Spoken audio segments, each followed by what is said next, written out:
Bog svima, ja sam Renato i priznajem da mi se apsolutno nije dalo snimat vlastito lice za vas. Prošlo su puno 2 mjeseca otkako sam se pokazao ovdje na YouTube-u. Evo me opet. Trenutno se nalazim u uredu gdje radim.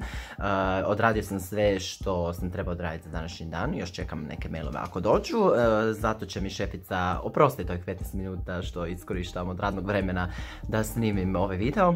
Ali što se zapravo događalo? Znači, zadnja 2 mjeseca su bila, pa recimo, ovako mentalno turbulentna. Svašta se završilo, svašta se započelo, svašta se događalo. A gle, ovako, idemo iz početka. Počet ću s time da ja volim biti turist u vlastitoj zemlji. To mi je jako super. I onda kad me ljudi pitaju kao, Renato, zašto ne voliš Hrvatsku kao zemlju koju si posjetio kad živiš tu i rođen si tu, onak, da djebi. Znači, kao ima toliko mjesta u Hrvatskoj koja su tako lijepa i divna i krasna i možeš posjetiti.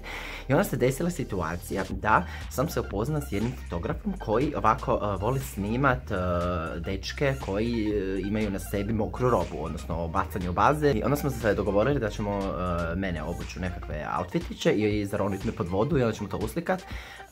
I to sam onda objavio na Instagramu. A ono što hoću reći, da se to događalo u Žlebcu Puščanskom pokraj Zaprešića, što je bilo, znači, ljudi, ne možete vjerati, ko neka bajka, znači, apsolutno nema ničega osim 2 kuće, jedan bazen i brda i doline. Jako super, jako opuštajuće i eto, to vam je pozadina onog što možda niste razumjeli zašto je Renato obučen i mokar na svom Instagramu u isto vrijeme. Napravili smo još jedan shooting naknadno u Sovinjaku pored Buzeta u Istri. To je bio jedan okrugli bazenčić, to mi isto bilo jako simpatično. Isto su bila brda i doline i apsolutno nikoga i nema signala. Vozili smo se u ovom kombiju koji je imao volan sa krive strane, što je bilo jako zabavno za gledanje. Ja ljudima maha ovako sa vozačevog mjesta, kao hej, gledajte, nemam ruke na volanu, ali nisam ni vozač, pa who the fuck cares. Pa eto, to vam je objašnjenje tog wet looka i zašto Renato voli posjećivati mala mjesta u Hrvatskoj i biti turist u vlastitoj zemlji, jer je lijepo. Onda se desilo i dugo očekivano vjenčanje moje jedne jedine sestrične koja se kulerski papirno udala prije godinu dana da bi onda dobivala nekakve beneficije u Njemačkoj gdje se odselila, pa je rekla ja ću ti malo zaraditi tamo u Njemačkoj i onda ću napraviti neki kvalitetan party u Hrvatskoj kad se vratim. Dakle, to je isto bilo nedavno. Okupila se obiteljska ekipa, što je sve rijeđe i rijeđe da se događa, a eto, takav je thing u modernom svijetu gdje se ljudi uglavnom obiteljski okupljaju na vjenčanjima i sprovodima. Ali eto, imamo najmlađu u užoj obitelji koja je prva otišla u bračne vode. Što nije to baš zanimljiva situacija. Tek što smo ju udali, morao sam trčati dalje jer smo imali team building u firmi u kojoj radim. Dakle, sad ću ja opet sponsorirati. Imam hudicu koju evo, mogu pokazati. Sailing Europe, ako želite rentat brodove, Renato je vaš agent. Išli smo na team building svake godine kad završi sezona, uzmemo se par brodova i otpeljamo se malo na Jadranskom moru. Ove godine je to bilo od Dubrovnika do Šolte gdje imamo flotu i baš je bilo lijepo jer ovako kao jedan Hrvat nemam baš puno priliku posjećivati otoke jer su mi malo daleko, ali eto, sad sam napokon dobio priliku da posjetim i Šipan i Korčulu, odnosno bili smo u Lombardi, na Korčuli smo bili i prošle godine, ali evo sad smo bili s druge strane. I nakon što su mi se slegli dojmovi i kolegama, iskoristio sam priliku i svoju poziciju u firmi da napišem i jedan blog post na engleskom, pa sve koji ih zanima. U opisu videa ću vam staviti link da pročitate taj jedan, malo sam imao onako bajkovit stil pisanja, da vidite šta se sve može zapravo napraviti, kakva je atmosfera uopće tijekom jedrenja, pogotovo ako si sa ljudima s kojima si, jel te, trećinu dana, odnosno veliku većinu tjedna u društvu s. A onda je došao i Halloween, dakle jedna od mojih cimerica koju možete zapratiti na Instagramu tako što ćete na neki način skužiti koja je ona, je jako veliki fan Halloweena i ove godine smo odlučili, nakon što su druga cimerica i ona otišle u second hand i kupile medicinske kute za sestre, jel, za nekih par kuna i u tom trenutku se rodila ideja kao imat ćemo medicinski Halloween.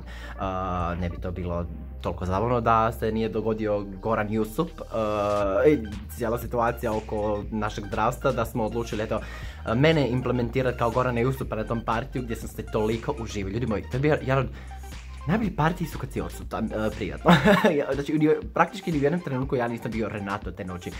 Vidio sam neke ljude s kojima se toliko rijetko viđu, ali nismo progovorili jednu informaciju oko međusobnih života, nego sam jednostavno toliko bio u taj Goran Jusup koji cijelo vrijeme vikao ono a Srbi, a Ustaše, a Četnici, a zdravstvo, jebena bagra iz HZZO-a, jako smiješno bilo, teško je to sad predočit, ali napravili smo jedan, ja bih rekao, kvalitetan medicinski Halloween party. Onda sam poslovno išao i u Beč i kroz Beč sam prolazio već par puta, ali nikako ne mogu reći da sam bio u njemu, jer imam politiku toga da si u gradu bio ako si prespavao ili ako si uložio u njihovu ekonomiju. Njihovu država, nije bitno. Tako da nijednom trenutku nisam baš uložio u njihovu ekonomiju, ali ovaj put sam i prespavao i uložio u ekonomiju, pa mogu reći da sam bio u Beču. Beč je jako divan grad. To je, mislim, ja ne znam, evo, mislim da se i od Zagreba to može napraviti, samo da uredimo fasade i da se malo upristojimo. Ali eto, to mi je bio jedan od rijetkih puteva kad sam bio u novom velikom gradu, a da nisam koristio Grindr ili bilo koju dating aplikaciju, tako da ne znam kakav je gej život tamo, nisam se angažirao previše oko toga, mislim, vidjet ćemo neki drugi put. Jako mi je zabavna situacija bila 4.11. kad sam dobio prvi svoj ikad povrat poreza za 2018. godinu. Znači, bilo je potrebno skoro 300 dana da dobijem povrat poreza za godinu prije, znači ova država. I za kraj da objasnim svoja dva zadnja videa koja su otišla u nekakvom artsy kreativnom smjeru koji imaju kao dublje značenje, bar sam se ja tako postavio prema tome. Dakle, Micva koja sjedi i uživa na računu tepih koji je u obliku računa, koji je račun za taj tepih koji je napravio Virgil Abloh za Ikeu, koji sam upikirao, zadnjih 5 su ostali na zalihama i eto, upikirao sam jedan i jako sam zadovoljan i sad još pokušavam izmisliti kako taj tepih bezbolno staviti na zid, da ga što više očuvam jer ne želim više gazditi po njemu, pa ako imate neku ideju koja nije čičak, zabijanje i ljepljenje ili nešto treće, slobodno mi javite. Što je pjesnik htio time reći? Pa eto, da živimo u animalističkom kapitalizmu. Ma zapravo sam samo htio snimiti mačku koja uživa i napraviti jedan od onih glupih videa koji može imati značenje, ali ne mora imati značenje, kao, uglavnom, možeš pogledati mačku kako sjedi na zabavnom tepihu, eto, to je to. Moj drugi video koji sam objavio neki dan odaje Crnom petku i šta sad on tato predstavlja, mislim, neki mogu razumjeti vrlo jasno, ali kao imamo Beethovenovu 9. simfoniju koja svira na crnoj pozadini sa QR kodom i u tom videu implementirano, naravno ako nemate adblocker, vidjet ćete 1000 reklama, odnosno na svakoj minuti je stavljena jedna reklama namjerno, da bi prezentirao što se događa zapravo sa ponovno jednim kapitalističkim svijetom. Znači gdje je jedan cijeli video, jedna velika reklama u jednom dobrom, tako klasičnom tonu Beethovenove simfonije, dakle, koja se uzela dakle kasnije za Odu radosti, tako da je Oda petku crnom. Paralelno s time rekao sam ekipi na poslu da se obučemo u crno, neki jesu, neki nisu, ali ja sam stao oduška, išao sam full crno sjenilo i crne štikle i sve ostalo između. Ja se nadam da me niste zaboravili i da vam i dalje nešto značim. Evo, pokušavam ishendlati cijelu situaciju. Evo, za kraj. Diplomirao sam.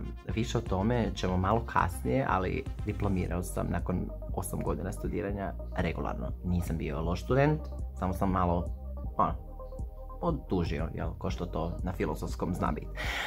Pa sam jako zraten i uzbuđen zbog toga, bilo neki mali problemčić oko toga, ali kao, sad sam diplomirani čovjek, ali kao, već sam bio diplomiran, sad sam magistriran čovjek, pa ćemo vidjeti što ćemo dalje sa životom. I pripremite se za 19.12.2019. godine. Ćao, pusa bog.